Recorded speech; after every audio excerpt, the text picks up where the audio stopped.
वे इसे super Saturn कहते हैं, जिसे स्टेरॉयड पर सैटर्न या रिंग्स का सच्चा भगवान भी कहा जाता है।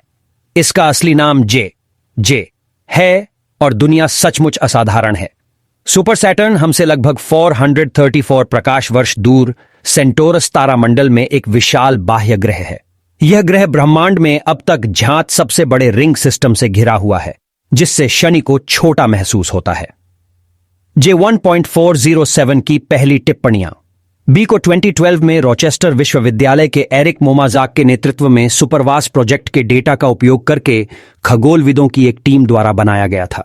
एक सर्वेक्षण जो अपने मूल तारे के सामने गति करने वाले गैस दिग्गजों का पता लगाने के लिए डिजाइन किया गया है।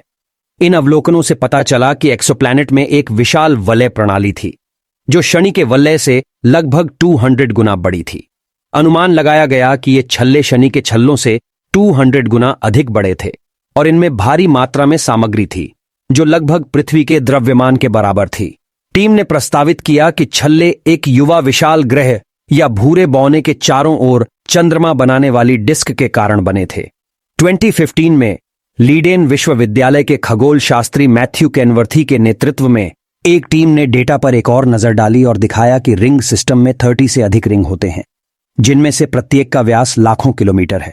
उन्होंने यह भी पाया कि रिंग सिस्टम में अंतराल और घनत्व में भिन्नता की एक श्रृंखला थी, जो रिंग सिस्टम के भीतर परिक्रमा करने वाले एक्सोम चंद्रमाओं की उपस्थिति का संकेत देती थी। वैज्ञानिकों ने नोट किया कि ग्रह का मूल तारा सीधे छल्लों का निरीक्षण करने के लिए बहुत दूर था, लेकिन वे तेजी से चमक में बदलाव और वलय प्रणाली से गुजरने वाली तारे की रोशनी के आधार पर एक विस्तृत मॉडल बनाने में सक्षम थे।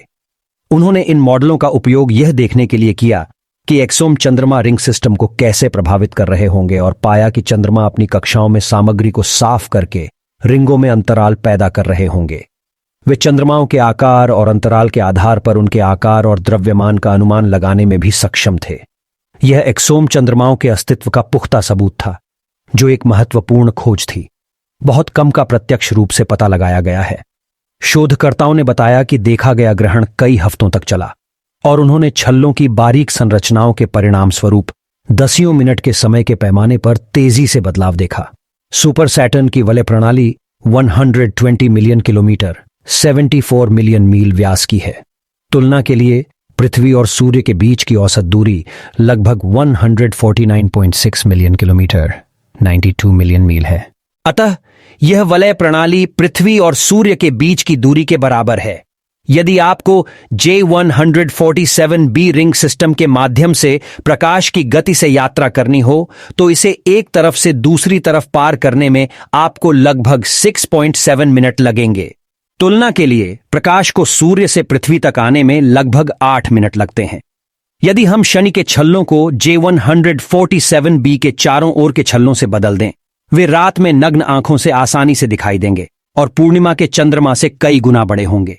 J1407b रिंग प्रणाली के इतने बड़े होने का एक कारण यह है कि ग्रह एक विशाल गैस दानव है, जो संभवतः लगभग 10 से 40 बृहस्पति द्रव्यमान की सीमा में है। इसका मतलब यह है कि ग्रह का गुरुत्वाकर्षण एक विशाल वलय प्रणाली को धारण करने के लिए पर्याप्त मजबूत है। इसके विशाल और बहुत घने छल्लों के लिए सबसे संभावित स्पष्टीकरणों में से एक यह है कि J147b बहुत नया है और इसकी बहुत सी वलय प्रणाली समय के साथ चंद्रमा में विलीन हो जाएगी। लेकिन फिर इसमें एक बहुत शक्तिशाली चुंबकीय क्षेत्र भी काम कर सकता है, जो रिंग के मलबे को उपग्रहों में बनने से रोकने में मदद करता है। लेकिन यह कोरी अटकल है। वर्तमान आंकड़ों के आधार पर यह उम्मीद की जाती है कि अगले कई मिलियन वर्षों में छल्ले पतले हो जाएंगे और अंततः डिस्क में सामग्री से उपग्रह बनने के बाद गायब हो जाएंगे। इन छल्लों की खोज दशकों से ग्रह विज्ञान समुदाय द्वारा बताए गए सिद्धांतों का दृढ़ता से समर्थन करती है।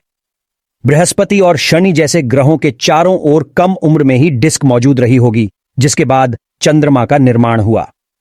शनि के छल्लों के बनने की सटीक प्रक्रिया अभी भी पूरी तरह से समझ में नहीं आई है, लेकिन वैज्ञानिकों ने अवलोकनों और कंप्यूटर सिमुलेशन के आधार पर कई सिद्धांत प्रस्तावित किए हैं।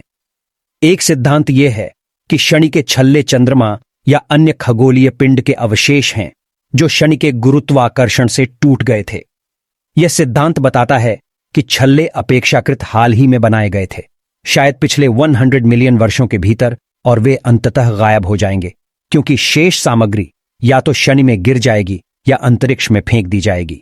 एक अन्य सिद्धांत यह है कि वलय सैटर्नियन प्रणाली में दो चंद्रमाओं या अन्य पिंडों के बीच टकराव का परिणाम है। यह सिद्धांत बताता है कि छल्ले पहले की तुलना में कहीं अधिक पुराने हो सकते हैं, शायद उतने ही पुराने जितने स्वयं सौर मंडल। तीसरा सिद्धांत यह है कि वलय उस सामग्री का परिणाम है जो कभी भी चंद्रमा या अन्य वस्तु में पूरी तरह से एकत्रित नहीं होती है, संभवतः पास के चंद्रमाओं या अन्य कारकों के गुरुत्वाकर्षण प्रभाव के कारण। यह सिद्धांत सुझाव देता है कि छल्ले अन्य सिद्धांत की तुलना में बहुत पुराने हो सकते हैं, शायद केवल कुछ मिलियन वर्ष पुराने। हालांकि ये सिद्धांत अपने विवरण में भिन्न हैं, लेकिन वे सभी सुझाव देते हैं कि शनि के छल्ले अतीत में कुछ व्यवधान की घटना का परिणाम है, जिसने ग्रह के चारों ओर कक्षा में सामग्री बिखेर दी। ऐसा ही परिदृश्य J1407b के साथ भी हुआ होगा। रिंग सिस्टम का अध्ययन करने लायक कारणों में से एक यह है कि यह हमें ग्रहों के निर्माण को बेहतर ढंग से समझने में मदद कर सकता है, क्योंकि रिंग सिस्टम को ग्रहों और चंद्रमाओं की निर्माण प्रक्रिया के अवशेष माना जाता है। रिंग सिस्टम के अध्ययन से नए चंद्रमाओं या अन्य ग्रह पिंडों की खोज भी हो सकती है। उदाहरण के लिए, कैसिनी अंतरिक्ष यान द्वारा शनि के छल्लों के अवलोकन से कई छोटे चंद्रमाओं की खोज हुई, जिन पर पहले किसी का ध्यान नहीं गया था। रिंग सिस्टम का अध्ययन हमारे सौर मंडल और विभिन्न एक्सोप्लैनेट सिस्टम के बारे में हमारी समझ को बेहतर बनाने में भी मदद कर सकता है। दाईं ओर वीडियो देखना न भूलें, सदस्यता लें। जीरो ग्रेविटी स्पेस का हिस्सा बनने के लिए धन्यवाद।